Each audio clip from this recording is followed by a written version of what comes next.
Hello friends और my dear students, आप सभी को मेरी तरफ से ओश। आज ये आपकी थर्ड क्लास है जिसमें हम पंच के बारे में सीखेंगे। पिछली क्लास में हमने कुछ बेसिक एक्सरसाइज के बारे में सीखा था कि उसे करना क्यों ज़रूरी है, और आज हम पंच के बारे में जानेंगे। तो सबसे पहले हम बात करते हैं कि पंच बनता कैसे है। पंच हम 4 टाइम्स में और 3 टाइम्स में बना सकते हैं।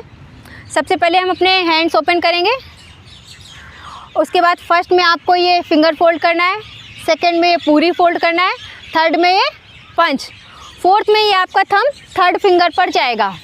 ये आपका 4 टाइम में पंच बन गया। अब इसी को देखो थर्ड टाइम में कैसे बनाते हैं। 1 में हमने ये फिंगर फोल्ड करी पूरी, 2 में हमने ये पंच बनाया, 3 में हमने ये थंब को थर्ड फिंगर में रख लिया। जब ये हमारा थंब थर्ड फिंगर पर होता है तो पंच हमारा ज़्यादा पावरफुल बनता है अकॉर्डिंग टू दिस। और ये पंच बनाने का बिल्कुल गलत तरीका है, और ये भी पंच बनाने का बिल्कुल गलत तरीका है। इसमें हमारे अंगूठे में इंजरी होने के ज़्यादा चांस रहते हैं। अगर आपने इस तरीके से पंच बना के किसी को हिट किया और गलती से आपका पंच पावर से लग गया तो आपका ही अंगूठा अंदर से ज़्यादा फोल्ड होगा और आपको यहाँ पर एक्स्ट्रा वाला पेन होगा, जो कि नहीं होना चाहिए। इसलिए ये पंच बनाने का बिल्कुल गलत तरीका है। दूसरा, अगर हम अंगूठा बाहर करते हैं और किसी को हमने ऐसे पंच हिट किया, किसी को हमने पंच ऐसे हिट किया और आपका अंगूठा बाहर रह गया, तो ये ऐसे गलती से फोल्ड होता है तो आपका यहाँ से थंब ब्रेक भी हो सकता है, आपको इंजरी भी हो सकती है। इसलिए हम अंगूठे को कभी भी ऐसे नहीं रखते हैं, हमेशा थर्ड फिंगर पर ही रखेंगे। जब भी हम पंच चलाने के लिए अपनी पोजीशन रेडी करेंगे, पोजीशन पर आएंगे, तो आपका पंच रिब्स के पास होगा। आपके लेग शोल्डर के लेवल पर ओपन होंगे और आपका पंच रिब्स के बिल्कुल पास होगा। आप पंच यहाँ पर भी रख सकते हैं, कुछ लोग यहाँ पर भी रखते हैं, तो पंच यहाँ पर भी गलत नहीं है, पंच यहाँ पर भी सही गलत नहीं है। तो बात करते हैं कि अब ज़्यादा सही क्या है। अगर पंच हमारा यहाँ पर होता है तो बॉडी बिल्कुल स्ट्रेट, एक्टिव, शोल्डर एक्टिव रहते हैं, पीछे से बैक बिल्कुल खिंची हुई रहती है, जिससे हमारा पंच पावरफुली पड़ता है। अगर आप किसी के चलाएंगे, हिट करेंगे, तो आपके पंच में ज़्यादा पावर होगी। अगर आप पंच यहाँ पर रखते हैं तो इससे बॉडी थोड़ी सी इनएक्टिव रहती है, हमारा स्टमक ढीला रहता है, शोल्डर नीचे की तरफ गिरे और झुके हुए होते हैं, और हम आलस करने पर ऐसे झुक भी जाते हैं। जब हमारा पंच रिब्स के पास होता है तो आप ना चाहते हुए भी बिल्कुल एक्टिव रहते हैं। तो इसलिए पंच हमेशा आपको यहाँ पर ही रखना है, ना कि नीचे रखना है। गलत नहीं है, लेकिन ज़्यादा सही इसे कहेंगे। अब जानेंगे पंच चलता कैसे है। जब भी हम पंच चलाएंगे, वो आपके किसी भी पार्ट में, बॉडी के किसी भी हिस्से में पंच चलाना हो, तो आपका पंच कुछ इस तरीके से खुलेगा। सबसे पहले ये पंच यहाँ तक जाएगा हाफ, और जब आपकी एल्बो रिब्स के पास आएगी सेंटर पर बिल्कुल, तो यहीं से पंच बिल्कुल ओपन हो जाएगा। उसी तरह जब ये पीछे आएगा तो ये वाले हाथ को खोलेंगे, दूसरे हाथ को खोलेंगे, और एक टाइम पर ये दोनों पास मिलेंगे। ये अंदर की तरफ जाएगा और ये फिर से ओपन होगा। इसी तरीके से करना है। इसको बिल्कुल भी ऐसे नहीं करेंगे कि आपने पंच चलाया, फुल बैक किया, फिर पंच चलाया, फिर फुल बैक किया। ये बिल्कुल ही गलत तरीका है।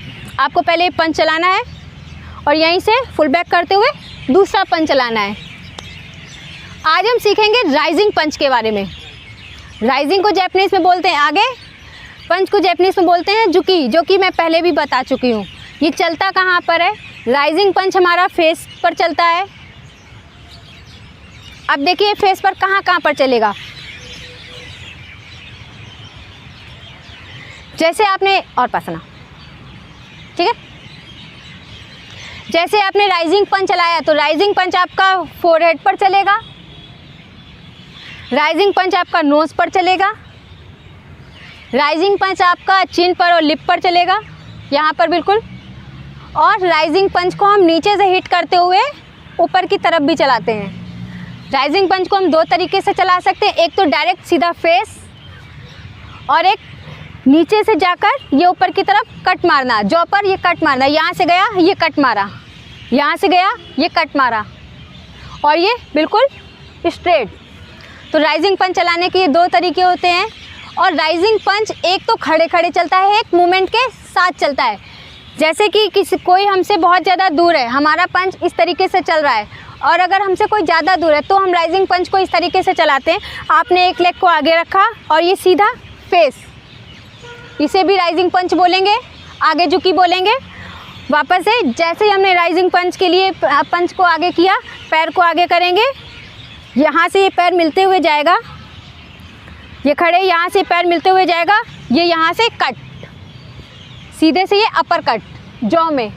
आप इसे फोरहेड पे भी हिट कर सकते हैं, नोज़ पे भी हिट कर सकते हैं और चिन और लिप्स पे भी हिट कर सकते हैं। जब आप पैर आगे रख कर मारते हैं तो ध्यान रहे आपका घुटना टो की एक लाइन पर, पीछे वाला लेग बिल्कुल स्ट्रेट, यहाँ से 90 एंगल बना हुआ, प्लस आगे वाले टोस पर और पीछे वाले टो में क्रॉस की लाइन बनेगी कुछ इस तरीके से, क्रॉस की लाइन बनेगी कुछ इस तरीके से।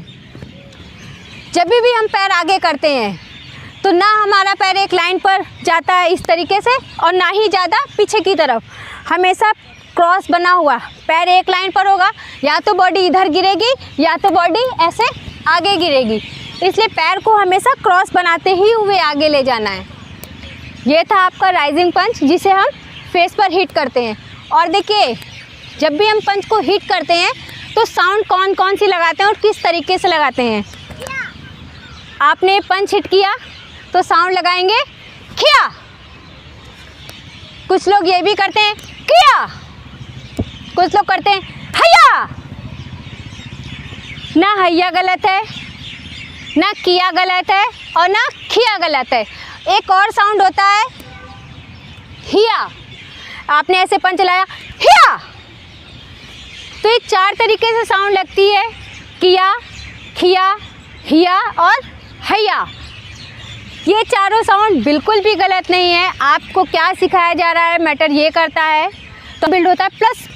तो राइजिंग पंच आप लोग समझ गए होंगे कि राइजिंग पंच हम कहाँ चलाते हैं और किस तरीके से चलाते हैं। राइजिंग पंच बहुत ही ज़्यादा पावरफुली पंच में काउंट होता है, क्योंकि जो हमारा नोज़ होता है बहुत ही ज़्यादा सेंसिटिव एरिया होता है। अगर आपने किसी को नोज़ पे भी ऐसे हिट किया तो तुरंत ब्लीडिंग हो सकती है और सामने वाला गिर सकता है, तो आपको भागने का मौका मिल जाएगा। पास है ना। अगर आपने किसी को लिप में मारा या चिन पर मारा तो भी ये बहुत ज़्यादा पेनफुली होगा, क्योंकि जब हमारे लिप टीथ से टकराते हैं तो तुरंत आपका लिप अंदर से फट सकता है, ब्लीडिंग हो सकती है, जिससे आपको बहुत ज़्यादा पेन हो सकता है। तो आपको अपना डिफेंस करने का मौका ज़्यादा मिल सकता है।